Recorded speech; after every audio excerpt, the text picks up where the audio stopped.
பரிசுத்த நாமத்திற்கு மகிமை உண்டாவதாக. இந்த காலை வேளை உங்கள் அனைவரையும் ஆண்டவராகிய இயேசு கிறிஸ்துவின் இன்ப நாமத்தில் உங்களை அன்போடு வாழ்த்தி வரவேற்கிறேன். சங்கீதம் 139:7 வாசிக்கிறோம்.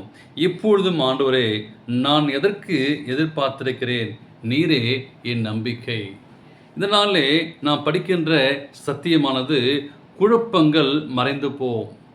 இந்த உலகத்திலே நீங்கள் நானும் சந்திக்கின்ற ஒரு பெரிய காரங்கள் குழப்பங்கள், பயங்கள், ஏமாற்றம், பொறாமை.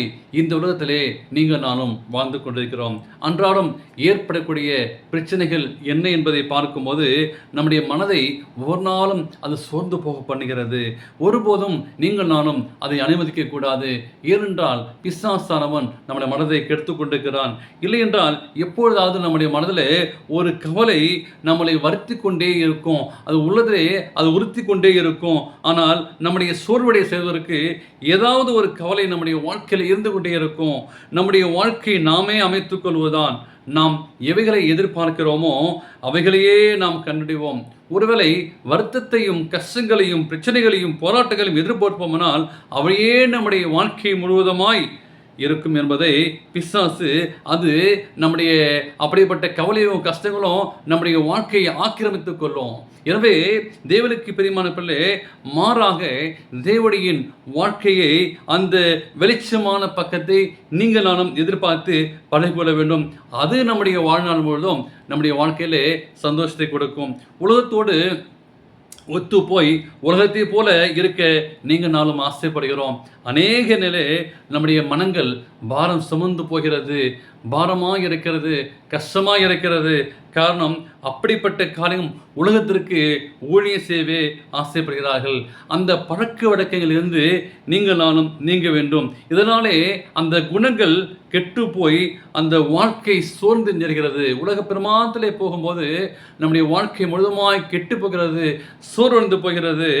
அவைகளை விட்டுவிட்டு தேவனுடைய பிள்ளைகள் நம் இயேசு கிறிஸ்துவுடன் செல்ல வேண்டும், நமது ஆணுடைய நுகத்தை சுமந்து கொள்ள வேண்டும் என்று சொல்லி கிறிஸ்து அழைக்கிறார். அங்கே வாசிக்கிறோம், அவருடைய நுகம் மெதுவாகவும் அவருடைய சுமை இலகுமாய் இருக்கிறது. எனவே அதை பற்றிக்கொள்ள வேண்டும். நம்முடைய கவலை நம்முடைய கண்மூடுகிறது. அவளை சிக்கிக்கொள்வதால் எதிர்காலத்தை நீங்களாலும் சரியாக நாம் புரிந்து கொள்ளாமல் போகிறோம். ஆண்டவர் அந்த காரியத்தின் முடிவையும் அந்த ஆரம்பத்திலே பார்த்து 1000 வழிகளையும் நமக்கு ஆண்டவர் ஆயத்தப்படுத்தி வைக்கிறார். எப்படி செல்ல வேண்டும், எந்த பாதையிலே செல்ல வேண்டும், ஊழியம் செய்வதற்காக ஆண்டவர் அந்த வழிகளை நமக்கு தருகிறார். எனவே எப்பொழுதும் ஆண்டவர் இந்த குழப்பம் நிறைந்த பாதையிலே செல்லாமல் ஆண்டவர் மாற்றி செல்லுவார். இந்த குழப்பத்தை தேவன் நம்மளை ஆண்டவர் ஒரு நேசிக்கக்கூடிய ஒரு தேவன் இருக்கிறார். நாம் நன்மை செய்யக்கூடிய ஒரு தேவன் இருக்கிறார்.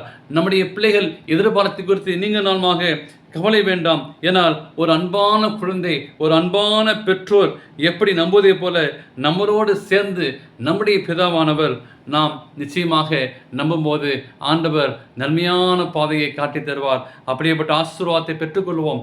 இந்த குழப்பத்திலிருந்து ஒரு விடுதலையை ஆண்டவர் இந்த கால வேளையை உங்களுக்கு தருவாராக. ஆமேன்.